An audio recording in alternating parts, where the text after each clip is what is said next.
Chapter 19. The King's Dinner. Going from the mother's house to the father's house.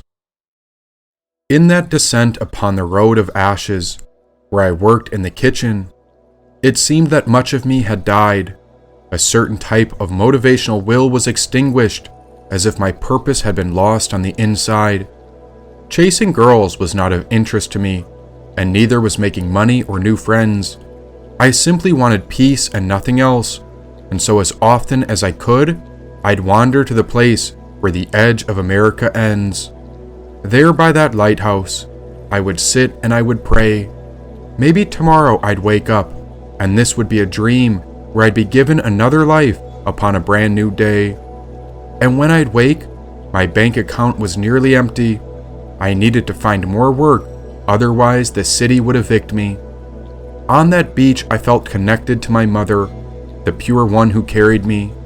But as I slowly went a bit more inland, I knew I was being pulled into the father's house by a certain degree. And so I knew I had to get to work, even though I didn't know what I'd do. And so I took a job similar to what I'd done long before I left upon this adventure.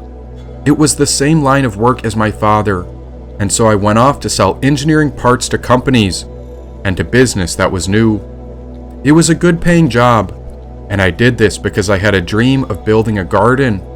And so in my story, no garden keeper hired me, but rather I realized I had to save up and build one. If you are to build a garden, you'll need some money, so this new job helped the idea of a garden to exist. I went out and bought silk threads and plants, then arranged them in the walled place I would live. This place was a walled sanctuary, and so I called this my oratory and garden space. Meanwhile, I really struggled with that job because of the poison in my body, but this garden was a heavenly place.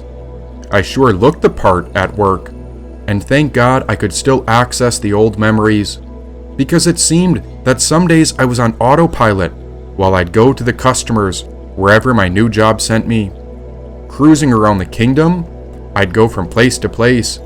I'd teach people how to bond copper wires and connections for industrial purposes in a variety of ways. I was a technical systems engineer, but really, I was a man in the garden. I spent every free moment I had writing poems and stories, and so this garden became my purpose whenever I wasn't called to be working. Then one day, I was called for a big meeting, and so I had to depart from the garden. But then I was told I would meet the king of our customers, and so my services were summoned. It took me down south, near the place called Miami. There I would attend to a meal with the king, and so it was my company who had sent me. Even on the way down, I would think of my stories and poems, and for so long, this was the purpose in my life, while I lived secluded, hermetic, and on my own. In typical work fashion, I demonstrated the crimping power of our high-performance parts.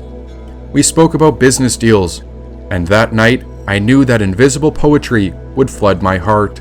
I would do the job well from 8 to 5, since this is how I was trained, and I got good at the work, even though some thoughts in my mind would appear unrestrained. After all the meetings, my mind would be spinning poems a million miles away. Each night I'd wonder about the stars, the universe, and the cosmos. But then that work meeting, when it came time to eat, we would break for the day. Now this king had a certain restaurant he liked. It was somewhere near the city of Miami. And so as I followed in line, I met with his king and his table of friends, just as my company had sent me. It was a big meeting, with lots of money on the table for business. And as my boss told me, this was an opportunity we cannot afford to miss. And so at this lunch, the king took the central seat, and as a good businessman, I smiled, kept the mood light, and did what I always do on repeat. Kind and courteous, I never pushed my poison on another. And so I reflected upon this turn of events and how I sat near a king while all his friends ordered. As we waited for the food, I remembered the moment when an extravagant and beautiful woman appeared. She wore a dress with a large cut down the middle, revealing plenty of skin, and at once Every man in the restaurant stared. Every man except me, because once I caught a glimpse, I was more interested in what all these other men had to think. While I looked at the men, I noticed all of them had wedding rings. All of them except for me were married, and it was as if I could hear what was happening beneath their skin. Now at this meal with the king, I learned something about the power of the dark poison. It's all good and well until something rattles the dark mother so bad, then it can set off a certain type of inward explosion.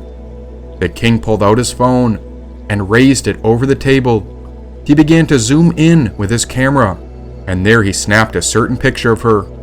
Smiles and gentle laughter rattled our table, but I wouldn't move.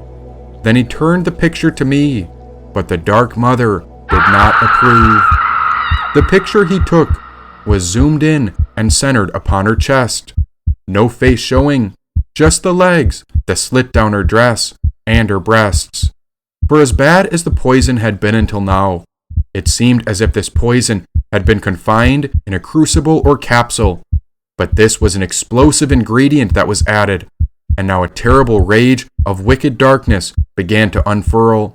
As if a dark grime and sludge was trying to pour out, I wrestled with a demon within, and I could hear her shout.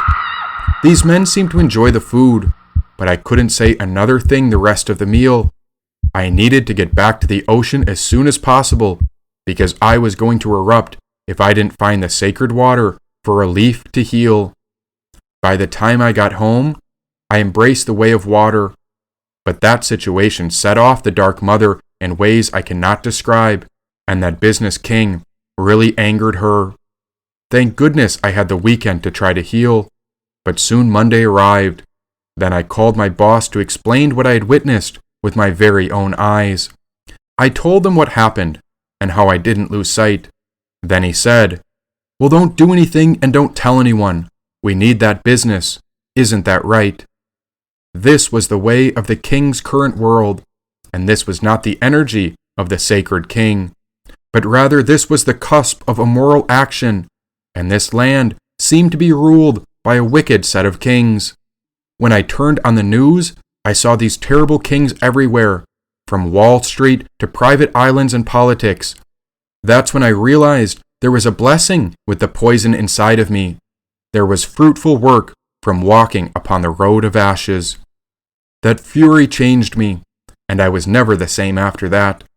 Soon after I told my boss about the incident, I wondered how long I would last. I tried the best I could, and after work, I would retreat to the garden where I felt free. But by some rotten coincidence, a week or so after I told my boss about what happened, they fired me. It was obvious I wasn't like them. Why, I might have been peculiar in my garden as I walked upon the path of an initiated man. Even though I myself was poisoned, I respected all creatures, plants, man, and women. It felt like I'd been burned with something dreadful, and now my horns really began to grow. I kept that red turban tight around my head because I couldn't let anyone else know. At that time, I had to focus on what mattered most, and so I went deep into the garden of storytelling and poetry. I hid in that garden, working all by myself, where the rest of the world would never find me.